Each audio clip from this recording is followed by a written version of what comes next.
25 जून 2026 ये इतिहास विषय की जो यूजीसी नेट की जो परीक्षा है उसकी डेट निर्धारित की गई है। और देखा जाए तो आज से लगभग 10 दिन शेष है आपकी परीक्षा में।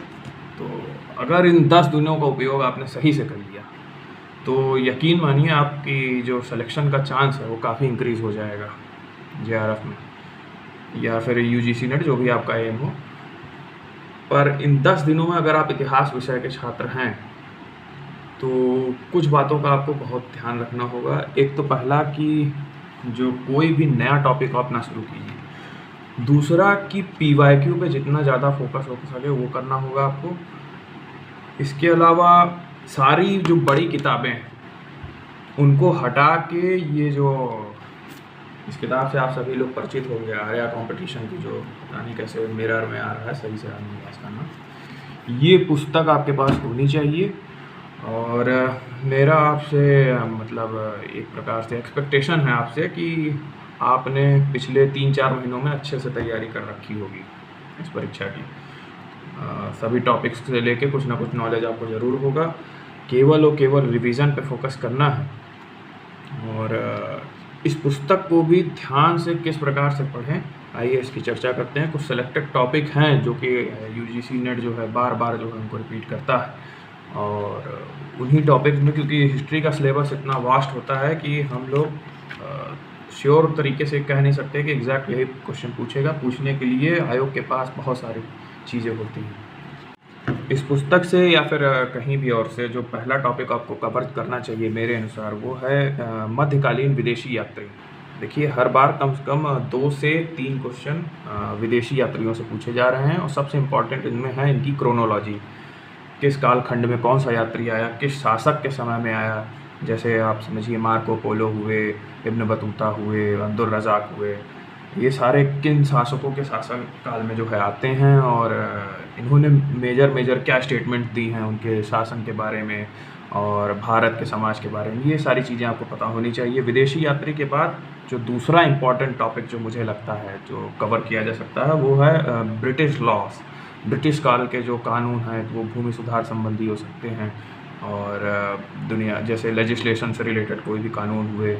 जैसे अभी इसी बार आया था इंडियन काउंसिल एक्ट 1861 के बारे में पूछा गया था क्वेश्चन। तो ब्रिटिश काल के कानून बहुत इम्पॉर्टेंट हैं, उनका ध्यान रखिए। तीसरा जो इम्पोर्टेंट टॉपिक हो सकता है वो है राष्ट्रीय आंदोलन से, नेशनल मूवमेंट, जो जैसे गांधीयन एरा हुआ, प्री गांधीयन एरा हुआ, उससे संबंधित इम्पॉर्टेंट जो इवेंट्स हुए उनकी क्रोनोलॉजी। और क्रोनोलॉजी बहुत ज़्यादा चिंता का विषय बनता है छात्रों के लिए। तो उसके लिए जो मैंने किया था वो ये था कि एआई जैसे जेमिनी एआई पे जाके वहाँ पे मॉडर्न इंडिया से रिलेटेड जो इम्पोर्टेंट इवेंट्स हुए थे उनकी क्रोनोलॉजी की एक लिस्ट बना ली और उस लिस्ट को बार बार रिवाइज किया। और इसके अलावा बुक्स एंड ऑथर्स बहुत इम्पॉर्टेंट है। बुक्स एंड ऑथर्स की लिस्ट आपको मतलब इस बुक में भी मिल जाएगी और आप चाहें तो बाहर से भी आप कहीं से भी डाउनलोड कर सकते हैं इम्पॉर्टेंट बुक्स। और हिस्टोरियंस जैसे क्रांतिकारी बहुत सारे हुए, नेशनल मूवमेंट से जुड़े हुए लोग हुए और क्या कहते हैं इम्पॉर्टेंट हिस्टोरियंस की बुक लिस्ट हो गई, जैसे उर्मिला थापर, इरफान हबीब हो गए, आपके आरसी मजूमदार हो गए, इन सब की इम्पॉर्टेंट किताबें। इन सब का ज्ञान आपको होना चाहिए। फिर आप आगे बढ़ेंगे तो आप आएंगे मराठा एम्पायर्स। मराठा एम्पायर्स जाना जाता है अपनी संधियों के लिए। तो इनकी जो इम्पोर्टेंट संधियां हैं उनकी क्रोनोलॉजी, उनमें किनके मध्य संधियां हुई, उनके क्या आउटकम्स हुए, ये आपको अच्छे से पता होना चाहिए। इसके अलावा फिर सबसे इम्पॉर्टेंट मिडाइवल एरा में अगर देखा जाए तो मुग़ल हुए। मुग़ल काल में हम पढ़ते हैं कि सबसे इम्पॉर्टेंट शासक आप जानते हैं जैसा कि अकबर है। अकबर के सारे इम्पॉर्टेंट कैंपेन्स इसी बुक में लिस्ट में दिए हुए हैं। शुरू से लेके अंत तक उनकी क्रोनोलॉजी देख लीजिए, मुग़ल रेवेन्यू सिस्टम्स देख लीजिए, मुग़ल फिर उसके बाद आप आगे बढ़ते हुए इम्पॉर्टेंट बैटल हुए, मुग़ल चित्रकारों के बारे में रिसेंट ईयर्स में काफ़ी क्वेश्चंस आ रहे हैं एनटीए में, तो आप उसको देखते चलिए। फिर उसके बाद आप आते हैं वैदिक काल में आ जाइए। वैदिक काल में आप important sources, books and author प्राचीन काल के फिर से वही देखना है। और उत्तर वैदिक काल और ऋग वैदिक काल में क्या महत्वपूर्ण अंतर हुए। और वैदिक कालीन शब्दावली बहुत इम्पॉर्टेंट है, कई बार पूछा जा रहा है। 16 संस्कार ध्यान से समझिए, 16 संस्कार से पिछले 3 से 4 वर्षों में लगातार प्रश्न उठ रहे हैं, तो 16 संस्कार पर आपका विशेष फोकस होना चाहिए, ये तो आपको याद होना ही चाहिए।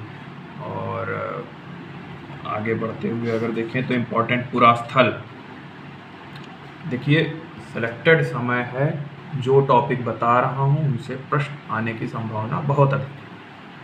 तो जो टॉपिक मैं बता रहा हूँ उनसे रिलेटेड जो भी क्रोनोलॉजी है, बुक्स एंड ऑथर्स है, जगह के नाम हैं, देखिए बहुत कुछ होता है हिस्ट्री में पढ़ने के लिए। तो मैं चाहूँगा कि आप समय का अपना ध्यान रखते हुए जो सबसे ज़्यादा जिन टॉपिक्स का चांस है आने का उन्हीं पर फोकस करें।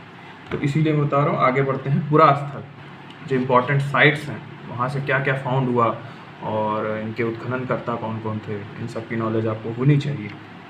फिर उसके बाद मौर्यन पीरियड में आते हैं तो सबसे इम्पोर्टेंट होता है अशोक के अभिलेख।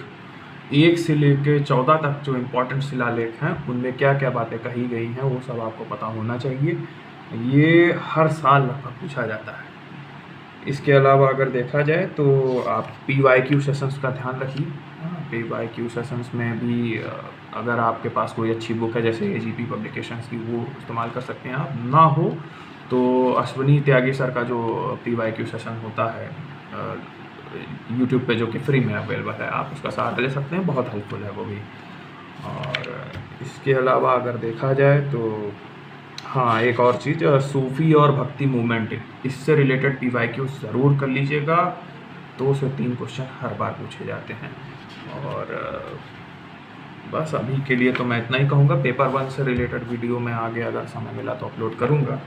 और बाकी देखिए समय का नितांत अभाव है, और मेरी उम्मीद है कि आप सबकी परीक्षा अच्छे से जाए और आप सभी का जो है GRF या फिर UGC नेट जो भी है वो क्लियर हो। और मेरी आपको बहुत सारी शुभकामनाएं। नमस्कार।